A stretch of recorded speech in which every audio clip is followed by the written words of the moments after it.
Mais oui, bien évidemment, cette vidéo est sponsorisée par OneFootball, première application de foot sur iOS Android, te permettant bien évidemment de suivre toute l'actualité du foot en une seule appli, lien dans la description.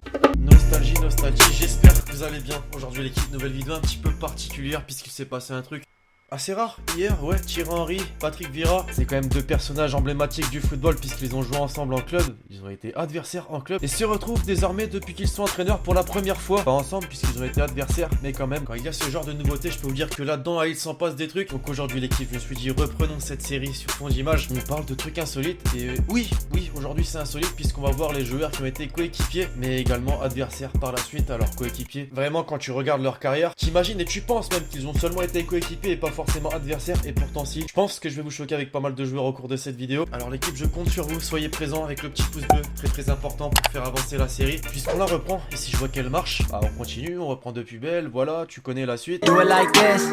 I've been on the ground like this, like this, like this. Do you like this?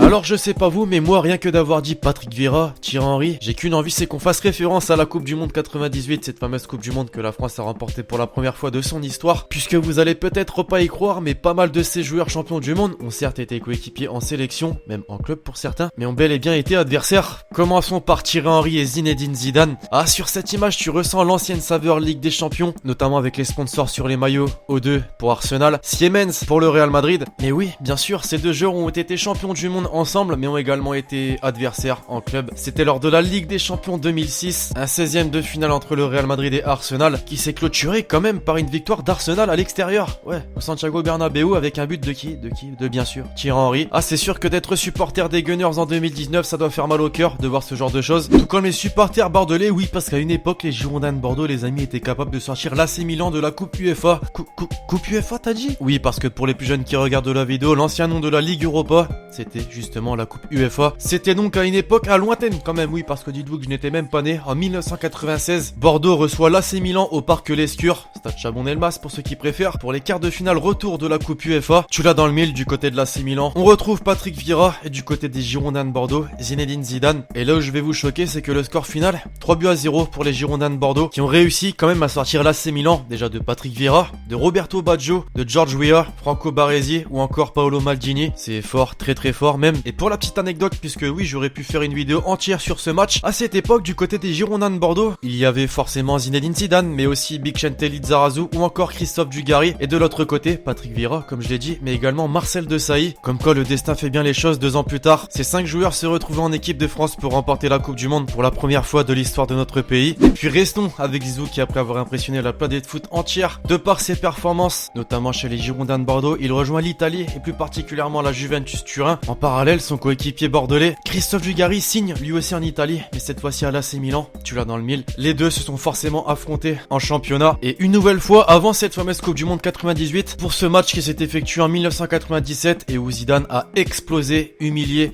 détruit l'AC Milan de Christophe Dugarry, 6-1 à San Siro. Alors je rigole parce que je repense à la décla qu'il avait balancé il y a quelques mois. J'avais le même niveau technique que Zidane. Clairement non, certes un bon joueur, mais clairement pas du même niveau que Zizou. Après Vieira, Henry, Dugarry, Trezeguet, lui aussi fait partie de la liste des joueurs qui ont affronté Zinedine Zidane tout en étant, à un moment ou un autre, son coéquipier. En club, avec la Juventus, tout comme en sélection, avec l'équipe de France. À quel moment se sont-ils affrontés, j'ai envie de te dire? Eh bien c'était en 2003 lors des demi-finales de la Ligue des Champions. La Juve de Trezeguet se déplace sur la pelouse du Santiago Bernabéu pour affronter le Real Madrid de Zidane, mais pas que de Zidane, non. Ronaldo, Roberto Carlos, et j'en passe. Match très serré puisqu'il se clôture sur un score de 2-1 pour le Real Madrid, avec comme buteur pour la Juve, Trezeguet, justement. Et pour la petite anecdote, lors du match retour, la Juventus s'impose 3-1 et élimine le Real Madrid de la Ligue des Champions. Et cette fois-ci, le buteur madrilène, bah c'est Zizou, voilà. Ce jour-là, comme on peut le voir sur cette image, l'une des difficultés pour le Real Madrid était de passer Lilian Thuram, puisque oui, il était l'un des défenseurs centraux de la Juve à cette époque, et a donc lui aussi été adversaire de Zizou quand celui-ci jouait au Real Madrid, mais également quand celui-ci jouait à la Juventus quelques années plus tôt, puisque si vous ne le saviez pas, l'équipe Lilian Thuram, avant de rejoindre la Juventus, a passé quand même 5 saisons du côté de Parme en Italie, un passage plutôt bénéfique pour lui quand on voit son parcours par la suite. Bénéfique pourquoi? Puisqu'il en aura affronté des grands joueurs, comme celui qu'on peut voir sur cette image. Oui, bien évidemment, Thierry Henry aussi a été l'un de ses adversaires, puisque c'est vrai qu'on n'en parle pas beaucoup, mais Thierry Henry a lui aussi joué à la Juventus, il n'y a fait que 20 petits matchs pour rien inscrire 3 petits buts, soit l'une des plus courtes trajectoires du numéro 9 français, mais suffisante pour affronter quelques coéquipiers de sélection avec qui il a été champion du monde en 98. Bon, c'est vrai qu'il est difficile d'en avoir marre de parler des joueurs de 98, mais là on en a fait quelques-uns quand même, donc on va passer avec le dernier duo, celui qui m'a poussé à faire cette vidéo, l'un des plus iconiques, Thierry Henry et Patrick Vieira. Ils se sont quand même côtoyés pendant 6 années à Arsenal. Ils ont fait partie de cette fameuse génération invincible lors d'une saison de Première Ligue, sous l'ère déjà d'Arsène Wenger. Mais en 2005, les amis, Vieira décide de quitter les Gunners pour rejoindre l'Italie. Et oui, c'est encore la Juventus qui est choisie par le champion du monde 98, équipe dans laquelle il est resté qu'une petite saison qui aura suffi par le biais du tirage au sort en Ligue des Champions de retrouver son coéquipier Gunners, Thierry Henry. Et comme je dis souvent, le destin fait bien les choses. Quelques années plus tard, il se retrouve en tant qu'entraîneur pour la première fois de leur carrière. C'était hier, lors du match entre l'AS Monaco et l'OGC Nice. Pour l'instant, c'est pas facile pour les deux, mais ils essayent, en tout cas tant bien que mal, de faire les choses au mieux. D'ailleurs, petite question les amis, pensez-vous que leur carrière d'entraîneur sera aussi glorieuse, on va dire, que leur carrière joueur? Donnez-moi un peu votre avis dans les commentaires. Et allez, bon, j'ai dit, c'est bon, on en a marre de parler des champions du monde 98. On va finir avec un petit dernier duo, puisque là, on parle pas de Zizou, de Vieira, de Henry, mais tu l'as déjà à l'image de toute façon. On parle de Didier Deschamps et Laurent Blanc, qui lors de la saison 93-94, oui, faut remonter dans les années, ont eu l'occasion de s'affronter lors d'un match entre l'AS Saint-Etienne et l'Olympique de Marseille. Oui, les amis, puisque Laurent Blanc, il en aura fait du chemin au cours de sa carrière, commençant par Montpellier, Naples, Nîmes, puis l'AS Saint-Etienne. Didier Deschamps, de son côté, voilà, je viens de te citer 93, oui, cette fameuse année où l'Olympique de Marseille a remporté la Ligue des Champions. Un exploit, sachant que c'était le premier club français à remporter cette compétition. Alors oui, pour moi, cette image est symbolique, sachant que les deux joueurs se sont retrouvés et ont été deux éléments essentiels à la victoire de la Coupe du Monde 98. Allez, on passe à autre chose désormais avec un autre duo qui n'a rien à voir avec la Coupe du Monde 98, José Mourinho et Pep Guardiola.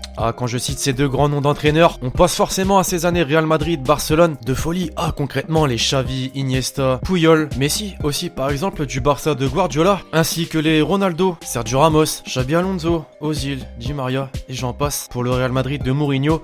Clairement c'était la guerre lors des Classicos, mais si vous me suivez depuis pas mal de temps ou même si vous avez une culture footballistique assez avancée, vous savez que les deux ont également été coéquipiers en club puisque les deux ont joué du côté du FC Barcelone. Alors ça n'a pas forcément duré pour Mourinho puisqu'en regardant son parcours professionnel et les équipes entraînées, le Barça ne figure même pas dedans, mais il y a bel et bien eu un Mourinho et Guardiola ensemble dans la même équipe. Comme quoi avant que naisse une adversité, il y a quand même eu cette amitié. Et enfin, pour conclure les amis, on retrouve Zinedine Zidane, oui, lui encore, et Carlo Ancelotti cette fois-ci, qui a souvent été un exemple pour lui, puisque durant quelques années, Zizou a été aux côtés d'Ancelotti lorsque notamment il était à la tête du Real Madrid. L'avenir a fait que Florentino Pérez ait pris la décision de nommer notre chouchou national entraîneur du club avec qui il a tout remporté en tant que joueur. Et puis on va pas se mentir, c'est l'une des meilleures décisions de sa vie concrètement. Zizou, en 3 années consécutives passées à la tête du club espagnol, il a remporté 3 Ligues des Champions, ça vous le savez déjà. Mais en 3 années, il a également éliminé le Bayern Munich de Carlo Ancelotti de la Ligue des Champions. Ils sont donc passés en quelque sorte de coéquipiers à adversaires, tout en gardant du respect comme on peut le voir sur cette image. Et on va dire que ça met fin de la meilleure des manières à cette vidéo. Bref, voilà l'équipe, j'espère vraiment que cette petite vidéo assez originale, enfin je trouve, je pense, tu me dis ce que t'en penses en commentaire, vous aura plu. Je compte sur vous si c'est le cas pour m'exposer cette barre de like, c'est très important. Donnez-moi en commentaire quelques idées d'autres vidéos que je pourrais faire dans ce style. D'ici là, je vous donne rendez-vous très prochainement sur la chaîne YouTube pour de nouvelles vidéos. C'était Lex Thier.